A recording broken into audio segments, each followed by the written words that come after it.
Ustadz, sampai detik ini suami masih suka berjudi dan menumpuk hutang. Waliyadzubillah.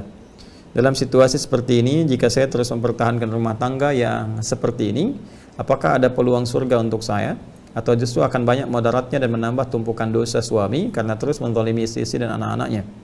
Bahkan suami pun berpoligami, serta untuk istri keduanya pun saya membiayai dengan usaha kecil-kecilan saya.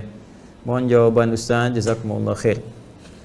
Baik, inna lillahi wa inna ilaihi raji'un. Semua milik Allah Subhanahu wa taala dan semua akan kembali kepada Allah Subhanahu wa taala, termasuk mengembalikan segala ketentuan-ketentuan hukum dan kehidupan kepada Allah Subhanahu wa taala.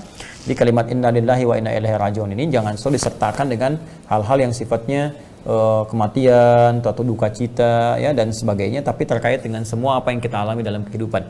Semua apa yang kita alami dalam hidup itu disebut musibah. Ya, ma'asabana, sesuatu yang menimpa kita sebagai ujian dari Allah Subhanahu wa taala untuk menguatkan kehidupan kita sekaligus memberikan nilai pahala dari proses kehidupan yang kita alami. Itu ada di Quran surah ke-2 Al-Baqarah di ayat 155, 156, 157 ya.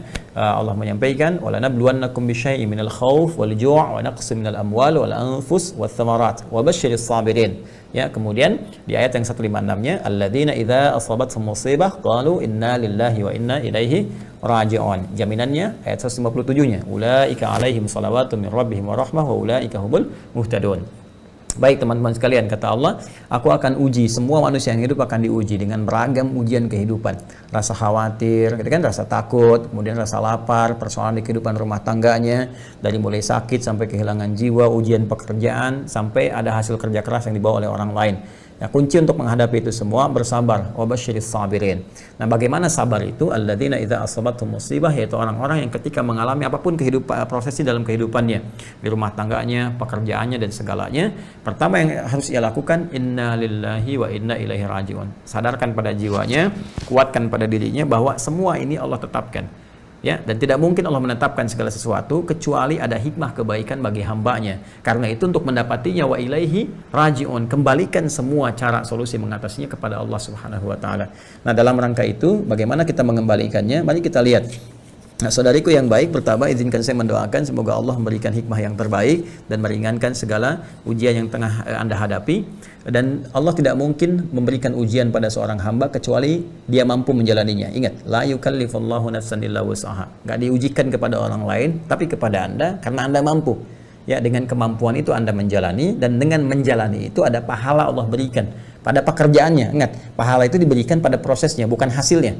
Ya, seorang ibu merawat anak sehingga jadi direktur. Bukan saat jadi direktur ada pahala, tapi prosesnya dari awal sampai terus dia kemudian mendapatkan keberkahan si Allah Subhanahu wa taala. Nah, dalam konteks ini ada dua pilihan bagi Anda. Pilihan pertama, Anda bisa melihat karena Anda yang mengalami di sini, kan? Jika apa yang Anda alami di rumah tangga ini tidak membuat Anda terhambat untuk beribadah, mendekat kepada Allah Subhanahu wa taala, dan Anda ingin menjadikan ini sebagai lahan dakwah dalam kehidupan Anda.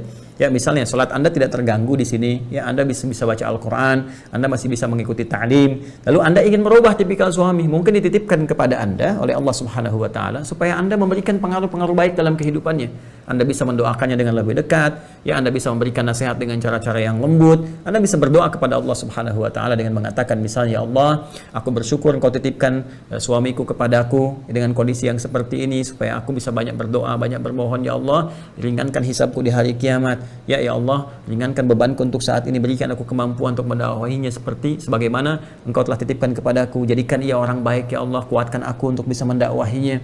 Ya, boleh jadi dengan titipan itu pahala terus diberikan. Itu kumpulan-kumpulan yang ingin Allah berikan kepada Anda. Ya, sepanjang ya suami Anda dalam pergaulannya tidak menghambat Anda untuk ibadah. Ya, dan tidak memberikan dampak cedera, misalnya menyakiti ya atau berbuat zalim dengan kekerasan fisik dan sebagainya yang mengakibatkan Anda bisa terganggu secara fisik atau psikis atau bahkan kemampuan untuk beramal saleh. Jika Anda ingin pertahankan dan Anda merasa kuat dengan itu, ya ada kekuatan seperti Asia berdakwah kepada Firaun misalnya sampai titik puncaknya, ya dan saya yakin suami Anda bukan Firaun, kan? Pasti ada titik untuk kembali kepada dia untuk tersadari, maka silahkan sampai Anda merasa itu puncaknya. Ya, artinya apa? Anda telah berdoa, Anda telah mensupport misalnya dengan cara yang baik, ya, menunjukkan kepada jalan-jalan kebaikan, kemudian mengarahkan dengan nasihat-nasihat yang baik melalui orang-orang lain misalnya atau sekitarannya. Boleh Anda lakukan. Ya, dan salah satu cara yang terbaiknya bisa Anda amalkan Quran surah keempat An-Nisa di ayat 35. Ya, Quran surah keempat An-Nisa ayat 35, paling kiri di pertengahan di mushaf standar. Wa in khiftum syiqaqa bainihima fab'athu hakaman min ahli wa hakaman min ahliha. Ya, dan jika Anda khawatir ada perpecahan yang sangat serius di rumah tangga, maka Anda bisa utus orang-orang terbaik dari keluarga Anda dan dari keluarga pihak suami. Ya, kemudian dipertemukan, jadi jalan keluar di situ. Ya, jika Anda tidak bisa menghadapnya sendirian, khawatir ada fitnah atau ada macam-macam, Anda sertakan wali terbaik dari keluarga yang paling dekat dari keluarga Anda. Kalau dia nggak bisa dinasihati, langsung dengan keluarganya. Yurida islaha yuwaffiqillahu bainahuma. Jika memang ada niat baik dari suami untuk berubah, untuk jadi lebih baik, Allah akan berikan bimbingan. Tapi kalau dari sini kelihatan tidak ada perubahan misalnya, atau cenderung menzalimi Anda, mengerasi Anda, atau bahkan menghambat Anda untuk ibadah dan memberikan beban lebih daripada apa yang seharusnya Anda lakukan, ya kan ini diminta untuk membiayai dan sebagainya. Kalau itu permintaan dari si suami menuntut Anda bekerja, maka di sini Anda menjadi objek gitu kan, kekerasan dalam rumah tangga dalam konteks ini.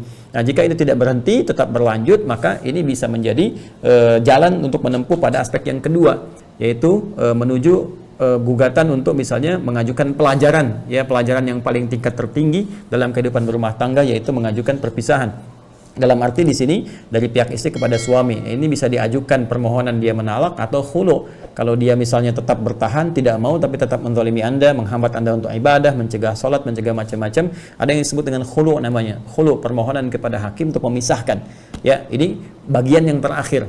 Ya, ini bagian yang terakhir dari perjuangan, itu pun kalau setidaknya ada indikasi-indikasi membahayakan terhadap Anda atau terhadap keimanan Anda. Tapi sepanjang itu tidak ada misalnya, dan Anda masih punya kekuatan untuk mendakwahi, punya semangat untuk merubah dan menerima ini sebagai ujian dari Allah, sebagai titipan sampai saya wafat, mungkin ini tugas bagi saya untuk memperbaiki. Ya, tapi lihat tadi dampaknya tadi. Kalau dampaknya memang tidak ada perubahan tapi cenderung menyakiti, membuat Anda misalnya lebih jauh dari Allah dan sebagainya, maka itu pun tanda yang diberikan oleh Allah. Boleh jadi tugas Anda sampai di situ, tapi indikasinya tadi kumpulkan lagi orang-orang keluarga terdekat, ya dari pihak Anda, dari pihak suami, supaya tidak ada fitnah bagi Anda di kemudian hari. Ya, ada tuduhan, oh pantas dituduh nanti karena Anda itu pengen begini, Anda kena pengaruh begini, dan tidak ada yang membela Anda pada saat itu. Itulah indahnya Islam. Jadi selalu menyertakan solusi dengan komprehensif, ya. Dan sekali lagi, semoga Allah memudahkan jalan ikhtiar Anda dan beristikharah, tahajud malam, minta kepada Allah petunjuk dan kekuatan sehingga ditunjukkan jalan-jalan yang terbaik. Saya kira itu saudariku, dan saya kira Anda bisa bercerita kepada orang-orang yang terbaik di keluarga supaya bisa memberikan support kepada Anda dan mencari jalan keluar yang terbaik, ya. Wallahu taala alam bissawab.